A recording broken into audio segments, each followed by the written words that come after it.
મુક્તિબંધન ભાગ 2 ચેપ્ટર 57। માણસ દુઃખદ બનાવને ઝડપથી વિસરી જવા મથે છે, જ્યારે આનંદજનક પ્રસંગને વારંવાર વાગોળવાનું તેને ગમતું હોય છે। કલકત્તાની શિયાળુ સવારના 11 વાગ્યાનો મીઠો તડકો મળતા ચારો બહેન અચાનક સર્જાયેલા દેવકી પ્રથમના સંબંધનો યોગ સાકરના ગાંગડાની જેમ મનમાં ચગડતા હતા। 9:15 વાગ્યે મિલિટરી એસ્કોર્ટ સાથે ઇન્ડિયન નેવીના ફ્લેગવાળી કાર અમૃત હવેલીમાં દાખલ થતી જોઈને મહિપતરાય તાજુબી પામ્યા। આ વળી કોણ આવી ચડ્યું? વધારે અચરજ તો એટલા માટે થયું કે બહારના માણસને મળવાનું ટાળતા ચારુ બહેન બંને બૈરાને પગથિયા સુધી સામે લેવા ગયા હતા।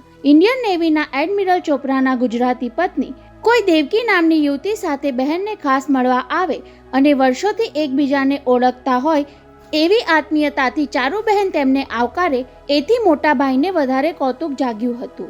ચારુ બહેને પોતાના મોટા ભાઈ સાથે ઉર્વશી દેવીનો પરિચય કરાવ્યો ત્યારે મહિપતરાય બહેનને પ્રશ્નસૂચક દ્રષ્ટિથી તાકવા લાગ્યા હતા। બહેન, આવા મહાનુભાવ મહેમાન આવવાના છે તેની મને તે જાણ પણ ન કરી, તેવા પ્રતિભાવ રૂપે ચારુ બહેને સિફતતાથી મોટા ભાઈને કહ્યું હતું, ભાઈ, તમારે ઓફિસે જવાનું મોડું થશે। આ મહેમાન તો ઘરના માણસ જેવા છે, છતાં એમની સરભરામાં કોઈ કચાશ ન રહે એ તો મારે જોવું જોઈએ ને। ઓફિસે જવા માટે પહેરેલા બૂટ ઉતારીને ચેષ્ટા સાથે મહિપતરાયે કહ્યું હતું, વળી પાછા તારા ભાભી પથારીવશ છે એટલે। એથી શું થયું? ઉર્વશી બહેન પણ મહિપતરાયની હાજરી ટાળવા માંગતા હોય તેમ બોલી ઉઠ્યા હતા, અમે સરભરા માટે થોડા આવ્યા છીએ, સખીઓ આપસમાં સુખ દુઃખની 2-4 વાતો કરીને દિલ હળવા કરી લઈશું। ત્યારે ના છૂટકે મહિપતભાઈએ ઓફિસે રવાના થઈ જવું પડ્યું હતું। વડીલો વચ્ચે 5-7 મિનિટ આવી રકઝક ચાલતી હતી। એ દરમિયાન દેવકીની ચકડવકડ નજર તો પ્રથમને શોધતી હતી। મુંબઈમાં 2 કલાક પ્રથમના સહવાસમાં વિતાવ્યા પછી પોતાને જોઈતું પાત્ર આ જ છે અને આ જ છે એનું રટણ કરવા લાગેલી દેવકી માટે મુંબઈથી પ્રથમનું અચાનક ચાલ્યા જવું અત્યંત પીડાકારક બની રહ્યું હતું। સોમવારે સવારે ઉઠીને બહુ મથામણને અંતે બધો ક્ષોભ સંકોચ ફગાવી દઈને તેણે નાનાજીને પૂછ્યું હતું, અદા, તમને પ્રથમ કેવો લાગ્યો?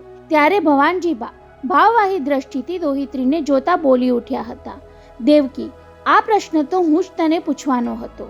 ઉપરવાળાએ એને તારા માટે જ ઘડ્યો હોય એવો મને એ લાગ્યો। સાધુના વસ્ત્રોમાં હતો ત્યાં સુધી તો એવો વિચાર આપણાથી કેમ કરાય, પણ હવે માગું નાખવાની હિંમત કરું છું, કહી વિરામવેલામાં ફોન જોડ્યો। ત્યારે ખબર પડી કે પ્રથમ તો સવારે જ ચાલ્યો ગયો હતો અને ચારુ બહેન પણ કલકત્તા માટે રવાના થઈ ચૂક્યા હતા। ત્યાર પછીનો પ્રત્યેક દિવસ દેવકીએ વિરહની વેદનામાં વિતાવ્યો હતો। દોહિત્રીને હિજરાતી જોઈ ભવાનજીબા અકળાવા લાગ્યા હતા। તેમાં રતનબા અને મોતી બાપા પણ માંગરોળ ચાલ્યા ગયા ત્યારે થયું કે છોકરો ગુમાવી બેઠા। ત્યાં જ સાવ અણધાર્યો કલકત્તાથી ઉર્વશી દેવીનો ફોન આવી ચડ્યો। 3 મહિના પોતે ક્યાંય અદ્રશ્ય થઈ ગયા હતા એ મિલિટરી સેક્રેટરી હોવાથી ફોન પર જણાવ્યા વિના ખબર અંતરની આપલે થઈ। તેમાં ભવાનજીભાઈએ દેવકીનું ગોઠવી આપવાનું ભારપૂર્વક કહ્યું અને ઉર્વશી દેવીએ ચેલેન્જ ઉપાડી લીધી, તમે કહો છો એવો પાણીદાર છોકરો હોય તો એને આપણે હાથમાંથી જવા નહીં દઈએ મામા, એવી ધરપત આપી દેવકીને તત્કાળ કલકત્તાની ફ્લાઇટમાં બેસાડી દેવાનું કહ્યું। ત્યારે દેવકી મનોમન હવામાં ઉડવા લાગી હતી। વિજાતીય આકર્ષણ એક એવું અકળ તત્વ છે કે નાની મોટી ગમે તે વયની વ્યક્તિને પણ મુગ્ધાવસ્થામાં મૂકી દે। આગલી રાત્રે કલકત્તા પહોંચીને દેવકીએ ચાલો ને આંટી, આપણે જરા શહેરમાં ડ્રાઈવ પર જઈ આવીએ એવો પ્રસ્તાવ મૂક્યો। ત્યારે ઉર્વશી દેવીએ માનેલું કે આ છોકરી કારમાં ફરતા ફરતા મનની વાત કરવા માંગે છે, પરંતુ કાર જેવી બંગલાની બહાર નીકળી કે તરત પર્સમાંથી અમૃત હવેલીનું સરનામું દેખાડી તેણે ડ્રાઈવરને કહ્યું હતું, આ એડ્રેસ પર કાર લઈ લો ને। સાંભળીને ઉર્વશી દેવી ચોંકી ઉઠ્યા, અરે દેવકી, આપણાથી એપોઇન્ટમેન્ટ લીધા વગર એમ કોઈને ઘેર રાત્રે 10 વાગે જવાય નહીં। ત્યારે એણે લજ્જાથી મલકાતા મુખે કહ્યું હતું, આંટી, કાલે જવાનું થાય એ વખતે આપણે જગ્યા ગોતવામાં સમય ન લાગે એટલે અત્યારે જોઈ લીધું સારું। રાત્રે કાર અમૃત હવેલી પાસેથી પસાર થઈ ત્યારે એને ગેટ પાસે ઊભી પણ રખાવી હતી। બહારથી જરા જોઈએ તો મકાન કેવું દેખાય છે એવો તેનો ખુલાસો ઉર્વશી દેવીને હાસ્યાસ્પદ લાગ્યો હતો। એ બોલ્યા તો નહીં, પણ મનોમન સમજી ગયા કે પોતાના હૈયામાં વસી જનારો જ્યાં વસતો હોય એ ઘર અને સ્થળ સાથે પણ પ્રેમમાં પડેલી યુવતીને માયા બંધાવા લાગે છે। દ્રૌપદી, ચારુબહેને નોકરાણીને હાક મારી ત્યારે દેવકી એમ જ માની બેઠેલી કે માસી હમણાં એને કહેશે, જા જઈને પ્રથમને જાણ કર, મહેમાન આવી ગયા છે. પરંતુ તેને બદલે શું પીશો, શું લેશો ની પૂછા કરી લઈ તેમણે દ્રૌપદીને રવાના કરી દીધી. એથી તો દેવકીની વ્યાકુળતા વધી ગઈ હતી. પ્રથમ ઘરમાં નહીં હોય? બોલો ઉર્વશી બહેન, આ ગુણિયલ કન્યા માટે કલકત્તાના કયા મૂર્તિયા પર તમારી નજર છે? ચારુબહેને આમ પૂછ્યું ત્યારે એમનું હૃદય પણ ધગધગ થતું હતું. હમણાં કોઈક મોટા વેપારીનું નામ આપીને પૂછશે કે તમને આ ઘર કેવું લાગે છે, પરંતુ ઉર્વશી દેવીએ જવાબ આપવાને બદલે દેવકી તરફ જોયું હતું. બહેન, કન્યાની હાજરીમાં એની ચર્ચા કરવાને બદલે એને આ હવેલીમાં લટાર મારવા મોકલીએ તો કેમ? અનુભવી ઉર્વશી દેવીએ દેવકીની વિહળતા સમજી જઈને આડકતરી પૂછા કરી લીધી. ઘરમાં બીજું કોઈ છે ખરું? કેમ, મારો પ્રથમ છે ને? ચારુબહેન પણ આવી જ પૂછાની રાહ જોતા હોય તેમ બોલી ઉઠ્યા હતા. એ રોજ સવારે લખવા બેસી જાય છે. કોઈ અમેરિકન કંપની તરફથી તેને 3 પુસ્તક લખવાનો કોન્ટ્રાક્ટ મળ્યો છે. એવી જાણકારી આપતી વખતે એમનો આશય તો પુત્રના વખાણ કરી લેવાનો જ હતો. તો પછી દેવકીને એની પાસે મોકલી દો ને, એટલે આપણે નિરાતે વાતચીત કરી શકીએ. ઉર્વશી દેવીએ એટલું કહ્યું ત્યાં તો અધીરી દેવકી સોફા પરથી સ્પ્રિંગની જેમ ઉછળતી ઊભી થઈ ગઈ હતી અને ચારુબહેને આંગળી ચીધી એ ખંડ તરફ પવન વેગે પ્રથમ પાસે પહોંચી જવા ધસી પણ ગઈ હતી. અત્યારે શિયાળાની સવારના તડકાની હૂંફમાં બેઠેલા ચારુબહેન 1.25 કલાક પહેલાંની એ ઘટના એવા ઉમંગથી વાગોળી રહ્યા હતા જાણે મનગમતા દ્રશ્યો નિહાળવા માટે વિડીયો કેસેટ વારંવાર રિવાઇન્ડ કરીને જોવામાં મગ્ન બની ગયા હોય. દેવકી તો એના ખૂબ વખાણ કરે છે બહેન. પ્રથમના ખંડ તરફ જતી દેવકી પર નજર રાખીને ઉર્વશી દેવી બોલ્યા, છતાં પોતે તો એ ભળતા જ અર્થમાં લીધું. દેવકી શાણી છે, એ જેના વખાણ કરતી હોય એ મૂર્તિયામાં બીજા કોઈને પૂછવાપણું શું હોય ઉર્વશી બહેન? બીજા કોઈને નહીં, પણ તમને તો પૂછવું જ પડે. ઉર્વશી દેવી નામ પાડ્યા વગર ચર્ચાને આગળ ચલાવતા રહ્યા. એમ તો મેં છોકરાને હજુ જોયો નથી, છતાં દેવકીની પસંદગી મોણ ન હોય એવી શ્રદ્ધાથી તમને પૂછવા માટે આવી છું. બહેન, પરણીને મુંબઈ ગયા પછી કલકત્તાવાળા સાથેનો મારો સંબંધ લગભગ કપાઈ ગયા જેવો થઈ ગયો. કદાચ છોકરાના વડીલોને નામથી ઓળખતી હોઉં, એથી વિશેષ હું શું અભિપ્રાય આપી શકું? તમને કદાચ ખ્યાલ નહીં હોય ચારુબહેન, પણ ફેશન શો માટે ઈશ્વરભાઈને પહેલી જ વાર મળવાનું થયું, છતાં મેં અભિપ્રાય આપ્યો હતો કે દેવકી અને વૈભવની જોડી મેડ ફોર ઈચ અધર જેવી છે. સાંભળીને પોતાથી નિશ્વાસ નંખાઈ ગયો હતો. હા, મારા સાસુ સસરા મારફત પણ ભવાનજીભાઈએ કહેણ મોકલાવ્યું હતું, પણ વૈભવનું આવું બની ગયા પછી જે ન થયું તે સારા માટે એમ જ માનવું, બીજું શું? ઈશ્વરભાઈને દેવકી સામે કોઈ વાંધો ન હતો બહેન. એમને તો ભવાનજી શેઠિયાની દોહિત્રી પોતાની પુત્રવધુ બને એ મંજૂર ન હતું. એ જ મંજૂર ન હતું. ઈશ્વરને શું મંજૂર હોય છે એ આપણે ક્યાંથી જાણીએ? પોતે ઉપરવાળા ઈશ્વરનો હવાલો આપ્યો હતો, પણ ઉર્વશી દેવીએ તો એ વિધાનને ઈશ્વરલાલ વિરાણીના સંદર્ભમાં લીધું હતું. દેવકી ભલેને ઈશ્વરભાઈની પુત્રવધુ ન બની શકી, પણ એ ચારુબહેનની પુત્રવધુ તો બની શકે ને. અને ચારુબહેન જાણતા હોવા છતાં અજાણ થઈને ચોંક્યા. એમને આંચકો એ વાતનો લાગ્યો કે આ બાઈને કેવી રીતે જાણ થઈ? પ્રથમ મારો પુત્ર છે અને ઈશ્વરે એનો અસ્વીકાર કર્યો છે. શું હું પૂજામાં બેઠી ત્યારે પ્રથમે ફોન કરીને દેવકીને બધી વાત તો નહીં કરી દીધી હોય ને? બહેન, પ્રથમ તમને માં કહીને બોલાવે છે એવું દેવકી પાસેથી જાણ્યું, એટલે જ તમારી પાસે એનું માંગુ લઈને આવી છું. ઉર્વશી દેવીએ સત્વર સ્પષ્ટતા કરીને પૂછી લીધું. દેવકી ભવાનજી શેઠિયાની દોહિત્રી છે, એનો તમને કોઈ વાંધો નથી ને બહેન? દેવકી જેવી કન્યા તો જ્યાં જશે એ ઘરને ઉજાડશે. ચારુબહેન ઉમળકો દબાવી રાખીને બોલ્યા, પરંતુ પ્રથમના ખાનદાન કે એના વિશે કાંઈ જાણ્યા વિના આમ માંગુ નાખવાનું તમને ઉચિત લાગે છે ઉર્વશી બહેન? એનો તો એક જ જવાબ છે બહેન. નોકરાણી દ્રૌપદી કોફીના કપ મૂકી ગયા પછી ઉર્વશી દેવીએ આગળ કહ્યું, ભવાનજી મામાએ એમની એકની એક દીકરી ચંદ્રપ્રભા માટે વરને બદલે ઘર જોયું, મૂર્તિયાને બદલે એનું ખાનદાન જોયું. એ માટે હજુય પસ્તાય છે. એટલે તો પ્રથમ એમને પહેલી નજરે ગમી ગયો અને એ કામ મને સોંપ્યું. હવે તમારા જવાબ પર અમારી દેવકીના ભવિષ્યનો આધાર છે મિસિસ વિરાણી. અચાનક પોતાના માટે બદલાયેલા સંબંધને ચારુબહેનને ચમકાવી દીધા હતા. મન તો હા પાડી દેવા ઉછળકૂદ કરતું હતું, પણ સામેવાળાને સાવ અંધારામાં રાખવાનું તેમને ઉચિત ન લાગ્યું. પ્રથમ કોણ છે એ કહી દેવું જરૂરી હતું, છતાં કઈ રીતે અને કેટલું કહેવું એની મૂંઝવણમાં તે પડી ગયા. તેમાં પાછું ઉર્વશી દેવીએ મિસિસ વિરાણી કહીને પ્રસ્તાવ મૂક્યો એટલે અકળામણ વધી ગઈ. ચારુ બહેન, તમે જાણતા જ હશો કે દેવકી અને પ્રથમ વચ્ચે પહેલી મુલાકાતમાં જ મનમેળ બંધાઈ ગયો છે. જાણું છું બહેન, અને એ પણ જાણતી હતી કે તમે દેવકી માટે કલકત્તાના કયા મૂર્તિયા માટે માંગુ લઈને આવ્યા છો. છતાં શું મિસિસ વિરાણી, પ્રથમ મારો જ પુત્ર છે એ તમે કોઈ જાણતા નહીં હો. હે? અચંબા સાથે ઉર્વશી દેવીએ ચારુબહેનનો હાથ પકડી લીધો. શું વાત કરો છો? પછી એકાએક એમનો ઉમળકો ઓસરતો દેખાયો. તો ઈશ્વરભાઈની સંમતિ વગર આ સંબંધ શક્ય નથી, અને વિરાણી શેઠ દેવકી માટે કદાપી સંમતિ. ઉર્વશી દેવી, આ માટે વિરાણી શેઠની સંમતિ લેવાની જરૂર પણ નથી. ચારુબહેન ઉતાવળે બોલી ગયા. એટલા માટે તો મેં તમને કહ્યું કે પ્રથમ મારો જ પુત્ર છે. એના નામ પાછળ ન તો ઉદ્યોગપતિ ઈશ્વરલાલનું નામ મુકાશે કે ન વિરાણી અટક લાગશે. ઘડીભર તો ઉર્વશી દેવીને થયું કે પૂછી લઉં તો પછી પ્રથમના પિતા કોણ છે, પરંતુ થોડી વાર પહેલાં જ પોતે જીભ કચરી હતી કે અમારે છોકરાનું ખાનદાન જાણવું નથી. ઉર્વશી દેવીનું મૌન ચારુબહેનના કાળજે ભોંકાવા લાગ્યું. કદાચ વાત આગળ વધતી અટકી જશે તો જેના બાપનું નામ કોઈને આપી ન શકાય એવા છોકરા સાથે કન્યા પરણાવવાનું જોખમ કોણ ખેડે? એ જ વખતે દેવકી અને પ્રથમ હાથમાં કોલ્ડ કોફીના ગ્લાસ સાથે સ્મિત ફરકાવતા ખંડમાંથી નીકળતા દેખાયા. ચારેની નજર મળી. દેવકી ખુશખુશાલ દેખાતી હતી અને પ્રથમ પ્રસન્ન ચહેરે તેની લગોલગ ચાલતો હતો.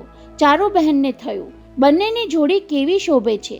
અને પહેલી જ વાર પ્રથમને નિહાળી રહેલા ઉર્વશી દેવીના માનવામાં આવતું ન હતું. દેવકીએ પાંચે આંગળીએ દેવને પૂજ્યા હશે, નહીતર આવો તેજસ્વી યુવાન અચાનક ક્યાંથી મળી જાય? આવ દેવકી, ચારુબહેને હસીને કહ્યું. આવો પ્રથમ. ઉર્વશી દેવીએ તેના પરથી નજર હટાવ્યા વિના જ સંન્યાસીમાંથી સંસારી બનેલા યુવાનને આવકાર્યો.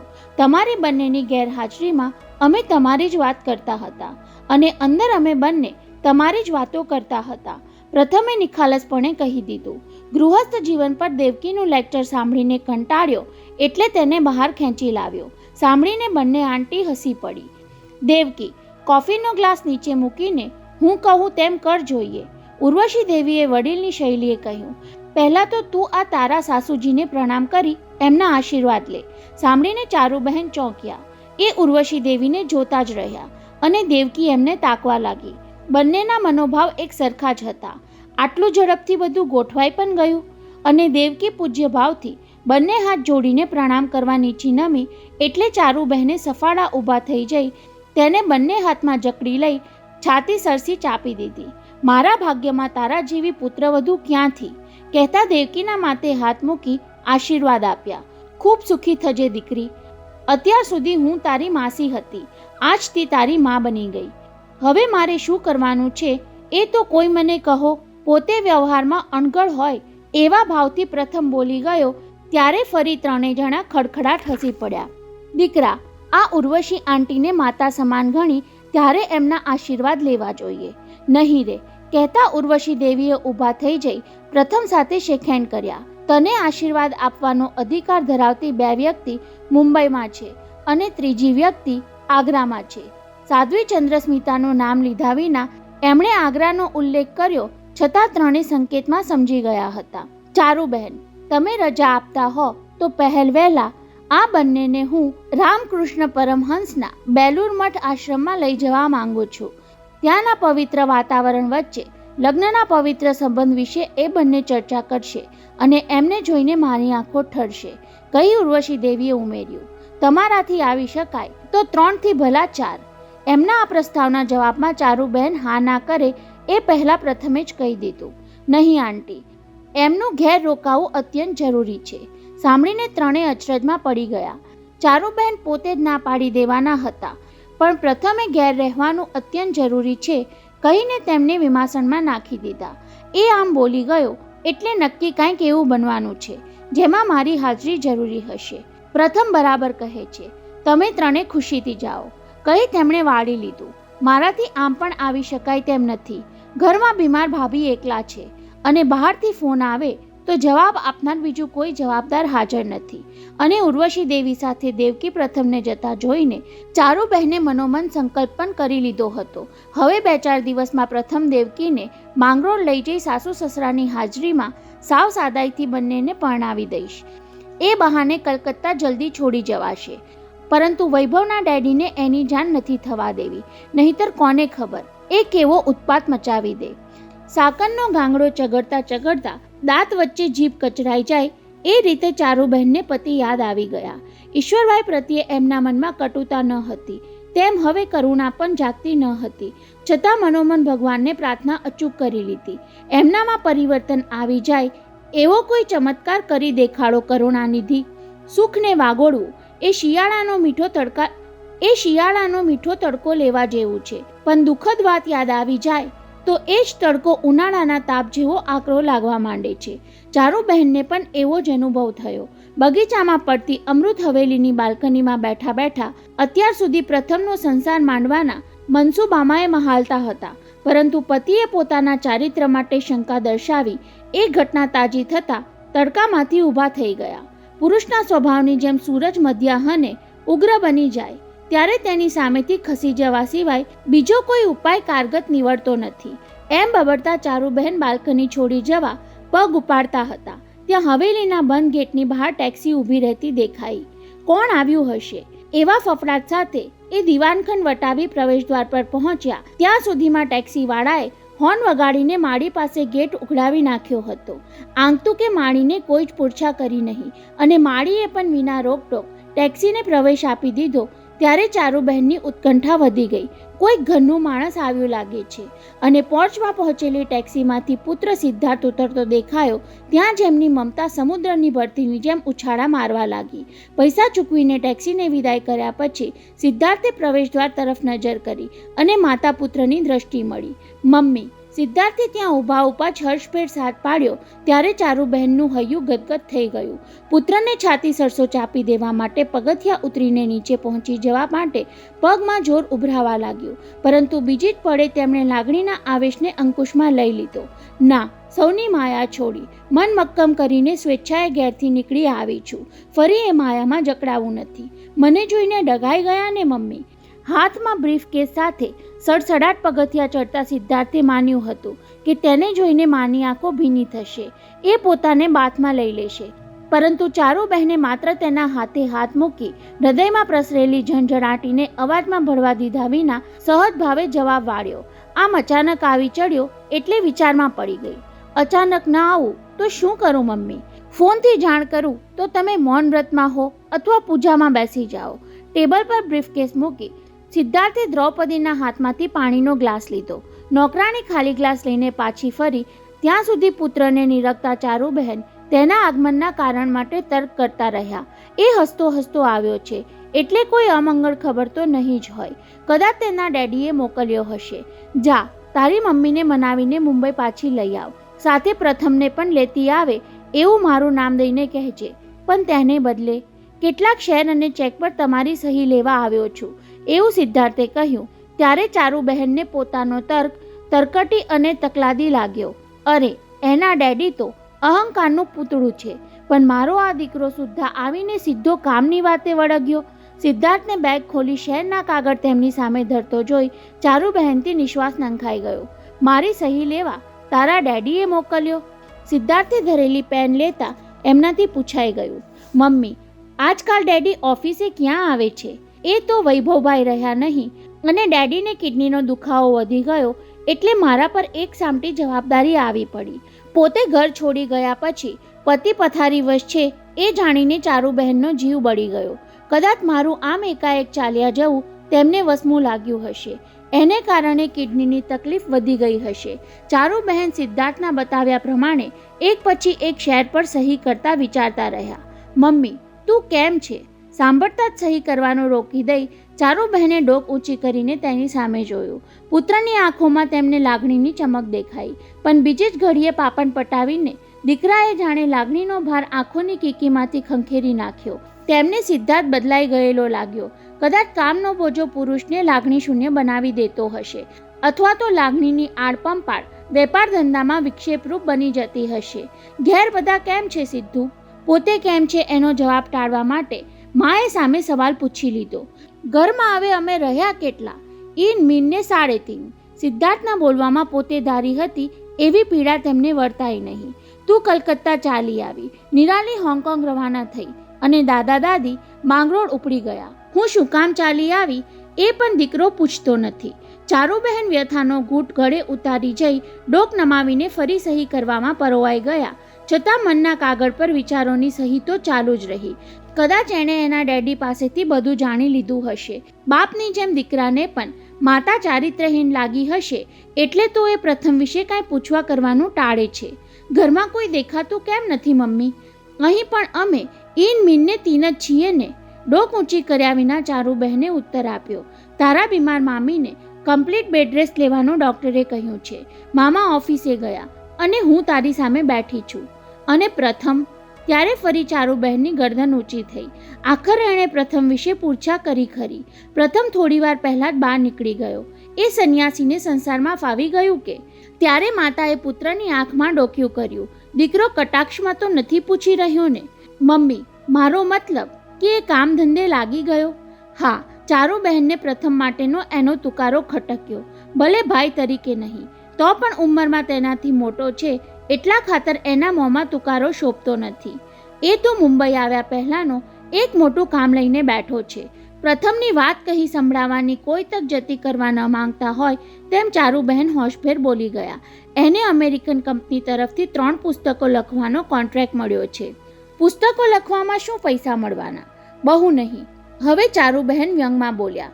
4-5 લાખ મળી રહેશે એમ એ કહેતો હતો. અને જીવન નિર્વાહ માટે એથી વધારે પૈસાની જરૂર પણ શું હોય? સાચી વાત. આશ્રમમાં રહેવાની આદતવાળા માટે તો એ પણ બહુ કહેવાય. સાંભળીને ચારુબહેનની ભ્રુકુટી તણાઈ. જીભના ટેરવા સુધી શબ્દો આવી ગયા. તું પણ તારા બાપને પગલે ચાલતો થઈ ગયો દીકરા.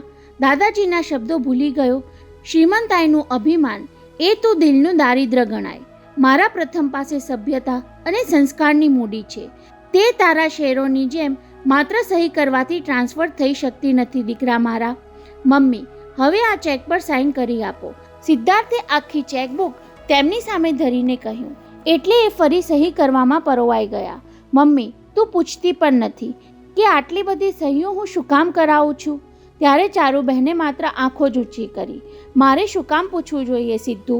તું આટલી બધી સહીઓ કરાવી જાય છે એથી મારો ભાર હળવો થઈ જશે. જે મારું ન હતું એ પાછું સોંપી દેવાનું આવે ત્યારે પૂછપરછ શાની કરવાની? એમ નથી મમ્મી. સિદ્ધાર્થને થયું કે માને ખોટું લાગી ગયું એટલે સ્પષ્ટતા કરી. જેના નામની કંપનીઓ ચાલે છે એ વૈભવના ગયા પછી આપણા અમુક શહેરો નીચે પડતા હતા. ઉપરાંત ડેડી કંપનીનું કામકાજ અટેન્ડ કરતા બંધ થયા એટલે બજારમાં જાત જાતની વાતો થવા લાગી. થોડો વખત આવું રહેશે, થોડી લેવેચ કરીને ફરી બધું ઠેકાણે લાવી દઈશું. ત્યારે ચારુબહેન બોલ્યા નહીં કે શેર બજારની જેમ સંસારમાં થયેલી ઉથલપાથલ એટલી સહેલાઈથી ઠેકાણે પાડી શકાતી નથી. સિદ્ધુ, મારી એક વાત માન. મનમાં ઘોળાતો વિચાર ચારુબહેનના હોઠે આવી ગયો. દાદાજીને મનાવી મુંબઈ બોલાવી લે. એમની છત્રછાયા હશે તો ધંધામાં આપોઆપ બધું ઠેકાણે આવી જશે. એમને તો 2 દિવસ પહેલાં જ કોલ કરીને આવી જવા માટે કહી દીધું. સિદ્ધાર્થે ખબર આપ્યા. તમને કહેતા ભૂલી ગયો કે ડેડીની બંને કિડની લગભગ નકામી જેવી થઈ ગઈ છે. ડૉક્ટરે બને એટલી જલ્દી કોઈની કિડની મેળવીને ટ્રાન્સપ્લાન્ટ કરવાની પેરવી પણ શરૂ કરી દીધી છે. કહેતા એણે બ્રીફકેસમાંથી એક ફાઇલ કાઢી. જુઓ, ડેડી માટે ઉછીની કિડની લેવા માટે 4 દિવસથી છાપામાં જાહેરાત આપીએ છીએ. એના નમૂના તમને દેખાડવા લઈ આવ્યો છું. સિદ્ધાર્થે તેમના ખોળામાં મૂકેલી ફાઇલ ચારુબહેન ઘણીવાર સુધી હાથમાં લઈ શક્યા નહીં. કિડની ટ્રાન્સપ્લાન્ટ કરાવવી પડે એટલી બધી એમની તબિયત કથળી ગઈ. પત્નીનું હૃદય વલોવાઈ ગયું. આવા સંજોગોમાં હું એમનાથી દૂર રહું એ મને શોભે ખરું? મમ્મી, મુશ્કેલી એ છે કે ડેડીનું બ્લડ ગ્રુપ O પોઝિટિવ છે એટલે એ ગ્રુપનો કિડની આપના જલ્દી મળે નહીં. કઈ સિદ્ધાર્થે પોતે જ ફાઇલ ખોલીને અંદર લગાવેલા છાપાના કટિંગ્સ તરફ માતાનું ધ્યાન ખેંચ્યું. એ બ્લડ ગ્રુપનો કિડની દાતા મળે તો પાછો એ સશક્ત હોવો જોઈએ. કિડની ટ્રાન્સપ્લાન્ટ કર્યા પછી પેશન્ટનું શરીર તેને રિજેક્ટ કરી દે તો ફરી કોઈની કિડની લેવી પડે. એટલે તો ડૉક્ટરો બધી જ ચકાસણી કર્યા પછી ઓપરેશન કરવા માંગે છે. ત્યારે ચારુબહેને જાહેર ખબરની કાપલીઓ પર નજર કરવાની ફરજ પડી. કિડની જોઈએ છે ના શીર્ષક હેઠળ લખ્યું હતું, એક શ્રીમંત કિડની પેશન્ટ માટે એવા કિડની દાતાની તત્કાલ જરૂર છે જેનું બ્લડ ગ્રુપ O પોઝિટિવ હોય. કિડની આપવા ઈચ્છુક વ્યક્તિએ ડૉક્ટર ભણસાલીનો ફોન દ્વારા સંપર્ક કરવા વિનંતી. એવી વ્યક્તિ મુંબઈ બહાર રહેતી હોય તો કોલ કરવાનો તેમજ મેડિકલ ચેકઅપ કરવાનો તમામ ખર્ચ અમે ચૂકવીશું. લખાણના અંતે સંપર્ક માટે ડૉક્ટરના 2 ટેલિફોન નંબર છાપ્યા હતા. અંગ્રેજી, હિન્દી, મરાઠી અને ગુજરાતી એમ 4 ભાષાના અખબારોમાં છપાયેલી જાહેર ખબરની કાપલીઓ ફાઇલમાં હતી. ચારુબહેને કકડતા જીવે ફાઇલ બંધ કરી સિદ્ધાર્થ સામે જોઈ નિશ્વાસ નાખ્યો. જાહેર ખબરના કેટલા જવાબ આવ્યા સિદ્ધુ? ડૉક્ટરના કહેવા પ્રમાણે રિસ્પોન્સ સારો કહેવાય. જો કે એડવર્ટાઇઝમેન્ટમાં શ્રીમંત પેશન્ટ એમ લખ્યું છે એટલે બહુ મોટી રકમની લાલચે કિડની આપનારા સંપર્ક સાધે છે અને આપણે 15-20 લાખ ખર્ચવા પણ તૈયાર છીએ. પરંતુ ડૉક્ટરને 100% સંતોષ થાય એવો કિડની આપનાર હજુ મળ્યો નથી. આપણા ઘરમાંથી કોઈની કિડની ચાલે કે નહીં? ઘરમાંથી એમની સાથે મળતા બ્લડ ગ્રુપવાળું બીજું કોઈ હોવું જોઈએ ને? તારું લોહી તારા ડેડીને મળતું નથી આવતું? માએ પૂછેલા ધારદાર પ્રશ્ને સિદ્ધાર્થને વિંધી નાખ્યો. સિદ્ધાર્થે મનમાં ભોઠપ અનુભવી, પણ માતાને દેખાવા દીધું નહીં. ટટ્ટાર થઈને તેમના સવાલનો જુસ્સાભેર સામનો કર્યો.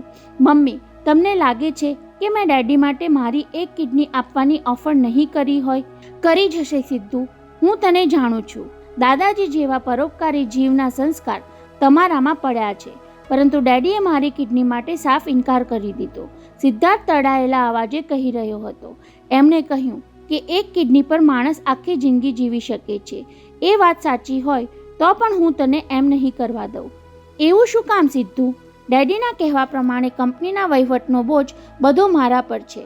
5-15 વર્ષે પણ એક કિડનીને કારણે કામ કરવાની મારી કેપેસિટી નબળી પડી જાય તો એમણે આટલા વર્ષોની મહેનતથી સ્થાપેલા ઔદ્યોગિક સામ્રાજ્યનું ભાવિ અંધકારમય બની જાય.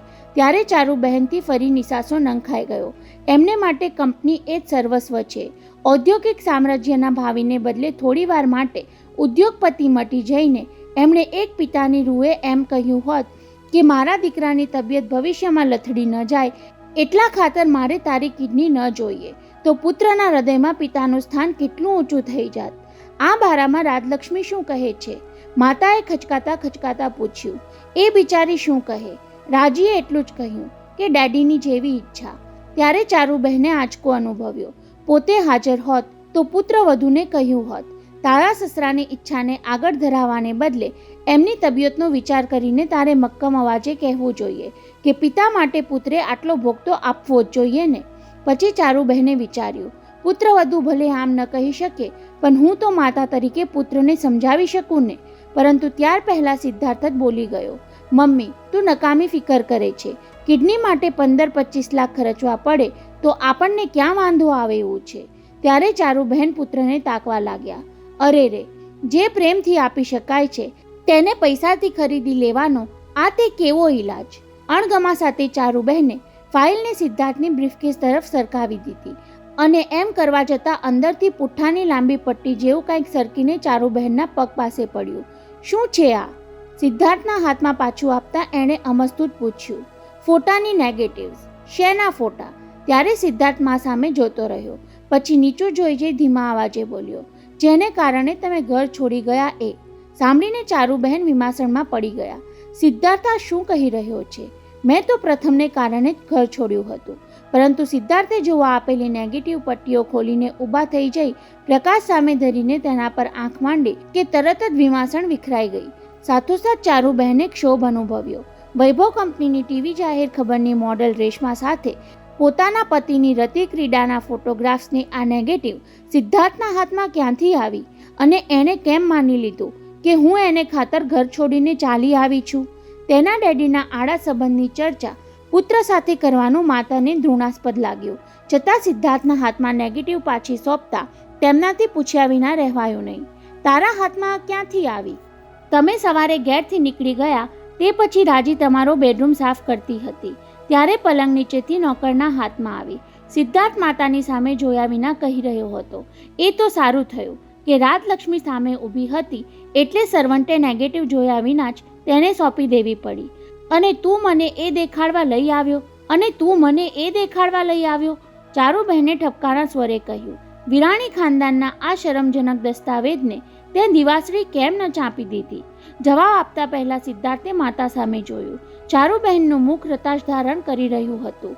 હૈયાની પીડા આંખોમાં ઉપસી આવી હતી. મને તો રાજલક્ષ્મીએ આજે સવારે નેગેટિવ દેખાડી. આટલા દિવસે એ મૂંગી રહીને મૂંઝાતી હતી. મને દેખાડે તો મારા પર કેવી વીજશે એની ચિંતા રાજીને સતાવતી હતી. તેણે સામે પડેલા ગ્લાસમાંથી 2 ઘૂંટડા પાણી પીને ગળું ભીનું કરવું પડ્યું. મમ્મી, આ નેગેટિવ જોઈને તારા પર શું વીતી હશે એ હું સમજી શકું છું.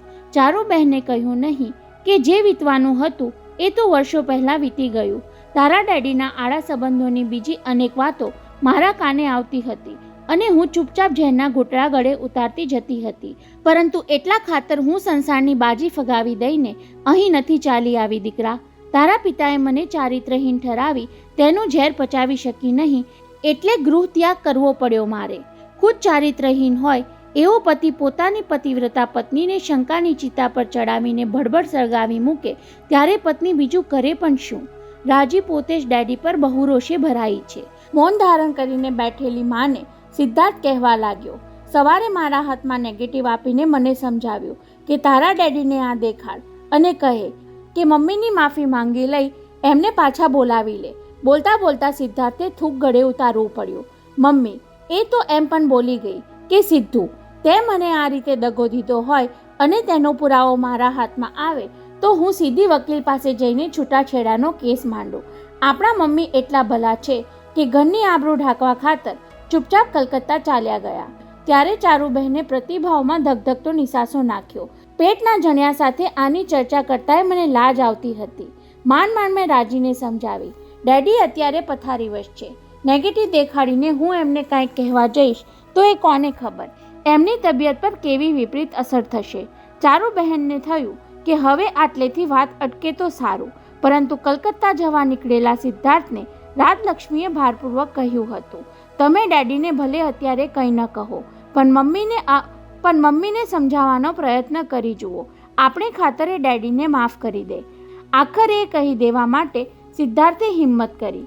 મમ્મી, તમારું દુઃખ અમે સમજી શકીએ છીએ. ડેડીનો ગુનો માફ થઈ શકે એવો નથી, પણ એની સજા અમારે શું કામ ભોગવવાની? ત્યારે ચારુબહેને આદ્ર અવાજે પુત્ર સામે જોયું એટલે સિદ્ધાર્થની આશા બળવત બની. મમ્મી, મારે રાજીને, ગૌરવને અને હવે આવનારા અમારા બાળકને તારી હજુ ઘણી જરૂર છે, કહી એણે ગળું ખંખેર્યું. રાજી કહેતી હતી કે મમ્મીએ સોસાયટીનો પણ વિચાર કરવો જોઈએ. વૈભવના શોકમાં તમે થોડા દિવસ કલકત્તા રહો એ સૌ માની લેશે, પણ પછી શું? ડેડીનું કિડની ઓપરેશન થાય ત્યારે તમે હાજર ન હો તો કેવું લાગે? સિદ્ધાર્થ મુંબઈથી કલકત્તા આવ્યો ત્યારે ગોખી રાખેલી બધી દલીલો અજમાવી જોવાની પેરવી કરવા લાગ્યો. અરે, 6-7 મહિને રાજીની ડિલિવરીનો ટાઈમ થશે. એની એવી સ્થિતિમાં સાસુ કલકત્તા બેસી રહે તો લોકો કેવી વાતો કરે. ત્યારે ચારુબહેનને થયું કે પોતે મૂંગા રહેશે તો દીકરો બોલવાનું બંધ નહીં કરે. એટલે મોંઘમ જવાબ આપ્યો. સિદ્ધુ, મેં આ બધો વિચાર નહીં કર્યો હોય એમ તું માને છે? તું અને રાજી વહુ કહો છો તેમ મને મારો અંતરાત્મા કહેશે ત્યારે જેમ તું અચાનક અત્યારે અહીં આવ્યો એમ હું વિરામવિલામાં હાજર થઈ જઈશ, કહીને મક્કમ અવાજે ઉમેરવા જતા હતા કે સિદ્ધુ, અત્યારે આ વાતને અહીં જ બંધ વાળી દે. પરંતુ એ બોલવાની જરૂર પડી નહીં, કારણ કે હવેલીના પોર્ચમાં આવી પડેલા વાહનની બ્રેકના અવાજ તરફ બંનેનું ધ્યાન ખેંચાયું.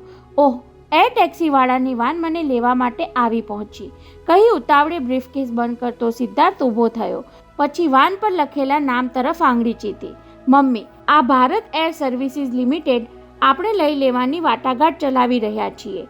વિદાય પહેલાં માતાના મનની કડવાશ ઓછી કરવા માંગતો હોય તેમ એણે ખબર આપ્યા. વાયુદૂત વેચવાનું સરકારે માંડી વાળ્યું એટલે એર ટેક્સી આ કંપની ખરીદી લેવાનું નક્કી કર્યું છે.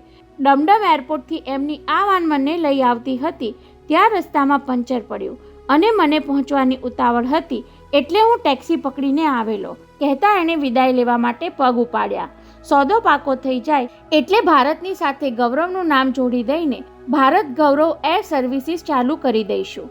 ચારુબહેન કહેવા જતા હતા કે ભાઈ, લંચનો ટાઈમ છે, જતા પહેલાં જે ભાવે તે ખાઈ લેને, પણ બહાર જતી વખતે ખાવાનું નામ લે તો અપશુકન થાય. અને આવા વહેમમાં નહીં માનતો સિદ્ધાર્થ કાંઈક મોઢામાં મૂક્યા વિના ચાલ્યો જાય તો કાંઈક અઘટિત થાય એવી દહેશતથી એમણે પ્રસ્તાવને હોટેથી જ પાછો વાળી દીધો. છતાં શબ્દો બદલીને બોલ્યા વિના રહી શક્યા નહીં. થોડી વાર રોકાયો હોત તો પ્રથમને મળી લેવાત. તારા મામા બપોરે જમવા આવશે અને જાણશે કે તું આવીને ઊભો ઊભો ચાલ્યો ગયો તો એ પણ જાત જાતની પૂછપરછ કરશે. પુત્રની પાછળ પગથિયા ઉતરતી માતાએ કહ્યું ત્યારે એર ટેક્સી લક્ઝરી વાનનો દરવાજો ઉઘાડતા સિદ્ધાર્થે ધરપત આપી. મામાને કહેવાનું, મુંબઈ કલકત્તા વચ્ચે ચાલતી આ એર ટેક્સી ખરીદી લેવાનું વિચારીએ છીએ એટલે એ લોકો સર્વિસ કઈ રીતે ઓપરેટ કરે છે એની ચકાસણી કરવા આવ્યો હતો અને રિટર્ન ફ્લાઇટ પકડીને ચાલ્યો ગયો. ત્યાં સુધીમાં ડ્રાઈવરે વાનનું એન્જિન ચાલુ કરી દીધું હતું એટલે કાંડા ઘડિયાળમાં જોઈને ઉમેર્યું. 12:30 વાગી ગયા. ફ્લાઇટ ઉપાડવા માટે પાયલટ બિચારો મારી રાહ જોતો હશે. મમ્મી, હવે મુંબઈ આવવા તૈયાર થઈશ ત્યારે આ જ એર ટેક્સીના આખા પ્લેનમાં હું અને તું માત્ર આપણે 2 જોડીને મુંબઈ આવીશું. કહેતો બાય બાય ઉદ્ગાર સાથે હાથ હલાવતો એ રવાના થઈ ગયો. પરંતુ પુત્રના છેલ્લા શબ્દો ચારુબહેનના મનમાં ઉદ્વેગ જગાડી ગયા. આખા પ્લેનમાં માત્ર આપણે 2 જોડીને મુંબઈ જઈશું. પુત્રને લઈ જતી વાન ગેટમાંથી બહાર નીકળીને દેખાતી બંધ થઈ એટલે તેમણે નિશ્વાસ નાખ્યો. સિદ્ધુ, ઘર છોડી દેવાનું સાચું કારણ તું જાણતો હોત તો આપણે 2ને બદલે આપણે 3 જણ ઉડીને મુંબઈ જઈશું એવું તારે બોલવું પડત.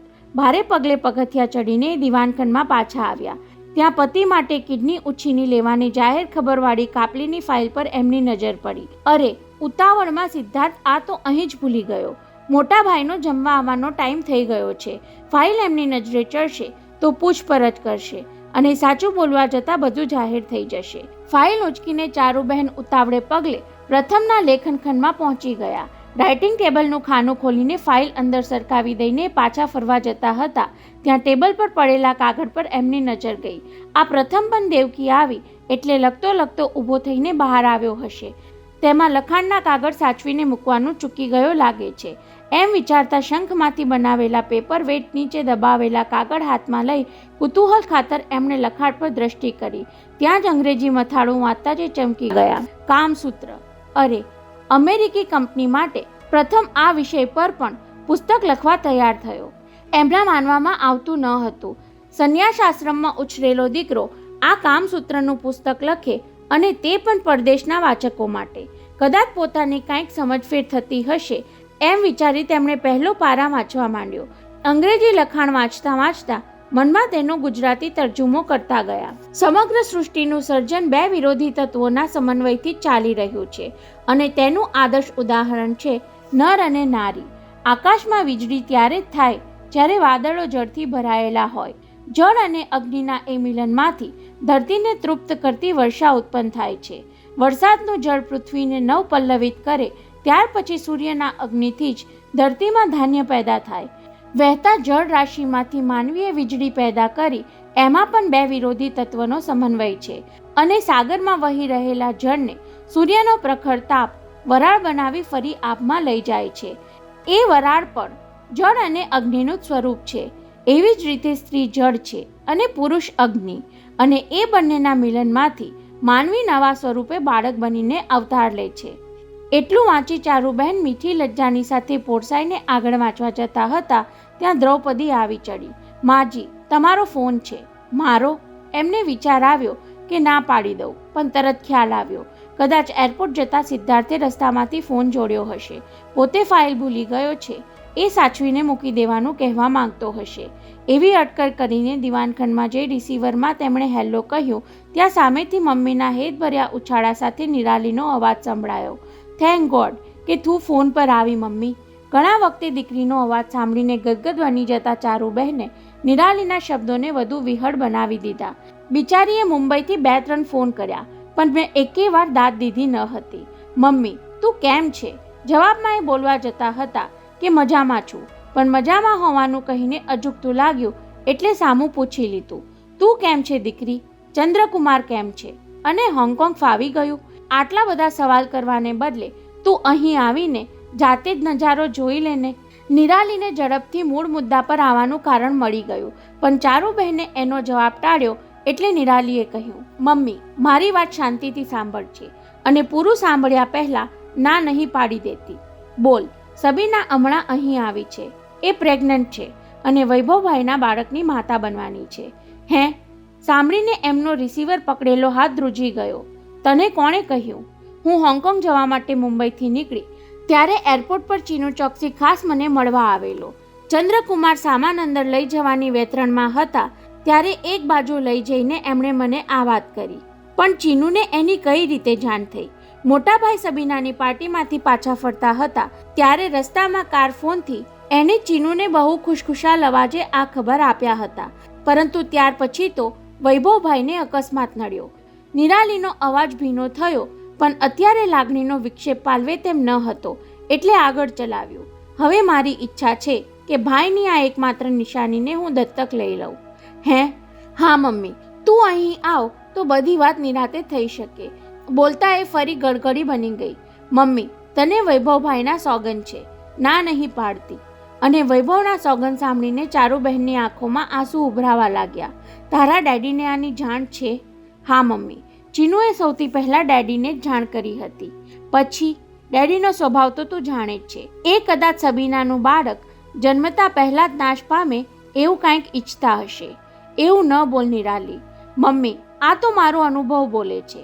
મારા જોકી જીમીના એણે શું હાલ કર્યા એ ભૂલી ગઈ અને તું એમ માને છે કે પ્રથમ ભાઈને ખાતર તું ઘર છોડી ગઈ છે એ મારી જાણ બહાર છે? ત્યારે ચારુબહેનના ગળામાં ડૂસકું આવી ગયું. મમ્મી, જેવો તમારો પ્રથમ એવો સબીનાનો પુત્ર. બોલતા બોલતા તેણે સમજાવ્યું. સબીના અત્યારે એના અંકલને ત્યાં રહે છે અને અંકલે મને જાણ કરી કે સોનોગ્રાફીના નિદાન પ્રમાણે સબીનાને પુત્ર અવતરવાનો છે. પુત્ર? હા મમ્મી, તમારે માટે તો જેવો ગૌરવ એવો આ. પરંતુ તારા ડેડી? મમ્મી, વાતમાં તારા ડેડીનું રટણ છોડ અને હું જે કરવા માંગુ છું એમાં મારી પડખે રહીને હિંમત આપ, સાથ આપ. ત્યારે ચારુબહેનને બીજું ડૂસકું આવી ગયું. સાંભળ મમ્મી, હું હોંગકોંગ આવવાની ટિકિટ મોકલાવું છું. 2 દિવસમાં તને કલકત્તામાં મળી જશે. પણ મારો પાસપોર્ટ એ તું મારા પર છોડી દે. હું મુંબઈ ફોન જોડીને સિદ્ધાર્થભાઈને કહીશ કે મારે મમ્મીને અહીં બોલાવા છે માટે એમનો પાસપોર્ટ કલકત્તા મોકલી આપ.